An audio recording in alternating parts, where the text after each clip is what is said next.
Et là, ça fait partie de ces soirs comme ça, où personne n'est disponible, les textes n'arrivent pas, on est tout seul à ressasser, on pensait avoir des nouvelles de certaines personnes et puis on n'en a pas. Et du coup, on contemple le vide. Si vous pensez être seul, écoutez cette histoire.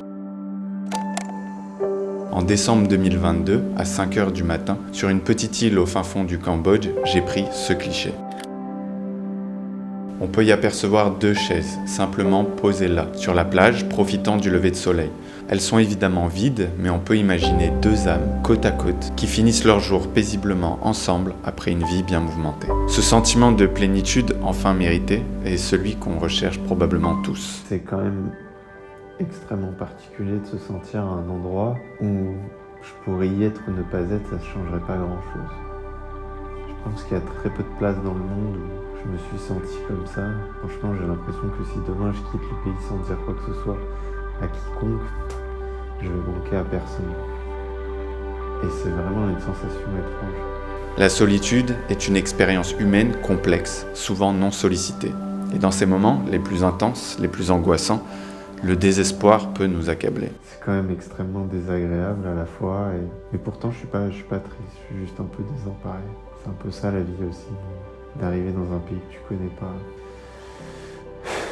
Ouais, je me sens chez moi dans mon appart, je me sens pas chez moi dans ce pays. Il n'y a rien pour moi ici, c'est un désert, j'ai l'impression de ronger des os.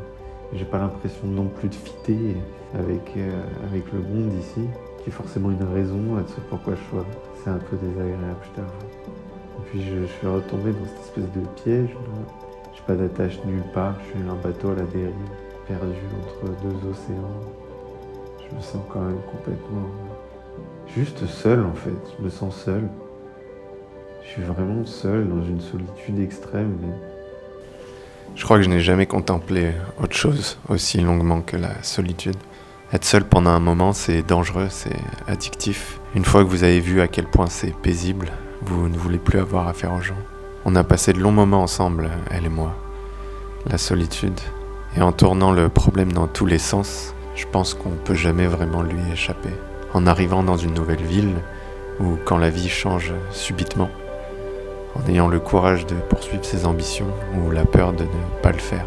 La solitude est un sentiment qui sera toujours là, dans le premier cas parce qu'on sera incompris, et dans le deuxième parce qu'on ne se comprendra pas.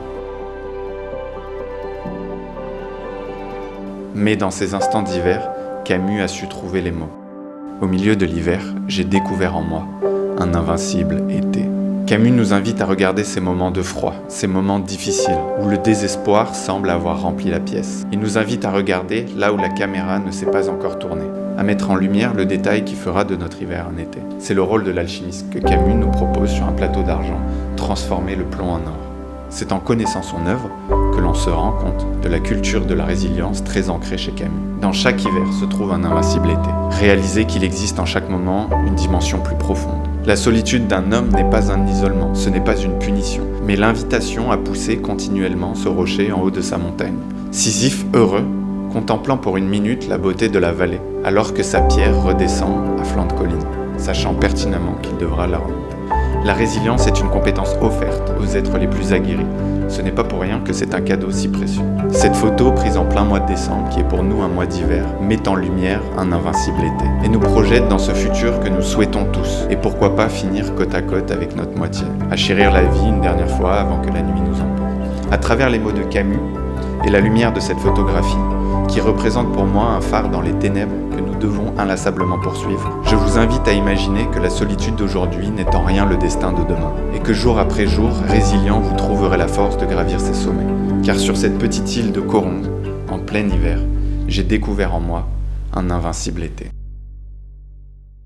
C'est la réponse à cette question, c'est continuer d'avancer, se concentrer sur ce qui apportera le plus de résultats, nous concentrer sur ce que je peux contrôler aujourd'hui.